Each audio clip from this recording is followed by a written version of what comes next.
limiting your distractions is too similar to your everyday life. Focus is not usually immediate. You need to get into the flow state, right? You say, I'm locking in, and then you only manage to lock in for like 5 seconds. Why is that? Have you ever wondered? Have you ever wondered how to actually achieve that focus that you want? The focus that you mean by saying I lock in. You expect to lock in until you finish the task, until you, for example, do the thing that you need to do, master it, but for some reason it's just not working, right? You probably have some misconceptions about why that is. Oh, I just need more motivation, right? And the thing is, no, you don't need more motivation. You just need fewer distractions. You're not lazy, your brain is overstimulated. You think, oh, I need to be in the right mood to focus. Something really needs to anger me, right? Not necessarily. Anger is nice, but ideally, your emotions should follow your actions. You don't want to get in the zone. You want to eliminate everything that pulls you out of it. You might also think, oh, if I discipline myself enough, I will eventually get there. And now this is an interesting one. Think about it like that. You get focus points. And let's say you have discipline, okay, plus 10. You practice discipline, plus 15. That's all nice. But think about all these distractions. Your phone, your friends online, texting you or something like that. Some drama that's been happening. All of that, all the distractions, minus 50, right? You had a plus 15 focus points with discipline and then minus 50 because of distractions. Now you cannot focus, right? That's why you cannot look in. So it all comes down basically to limiting your distractions. And in fact, no, not limiting them, not managing them, completely eliminating them. Are you capable of doing that? Because many people are satisfied with this bullshit, right?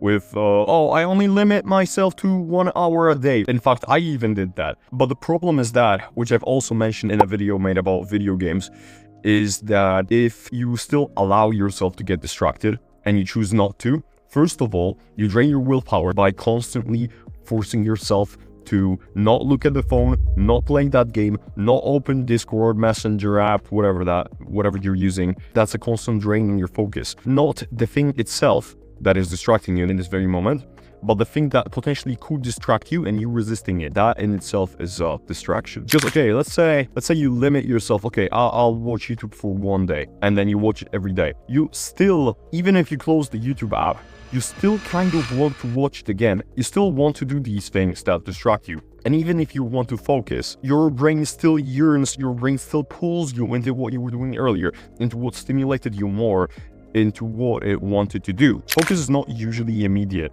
You need to get into the flow state, right?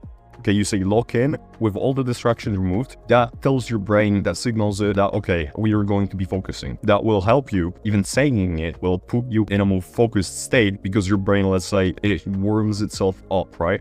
But as you get deeper into the task you're doing, while focused, your focus piles up, right? So you need a certain amount of time to charge up, to build up your focus. And it would be a real shame if you let something distract you in this very moment. You cannot focus for long. Because even if you say lock in, there is still something that will break you out of it. So that's why I'm saying you have to eliminate it completely. And why eliminating it completely is far better than just managing it is because the moment you tell your brain, I am completely removing all my distractions, your brain gets slightly shocked and gets put into basically a different mental environment. Because limiting your distractions is too similar to your everyday life. So naturally your brain will work in a similar way. But if you delete it completely, you will feel a different level of productivity. It will finally click for you, as in, oh, so this is what it took. You'll finally do what you wanted to do, and you will find it easy. You'll be wondering, why was it so difficult earlier? But then if you get distracted again, if you do not eliminate it completely,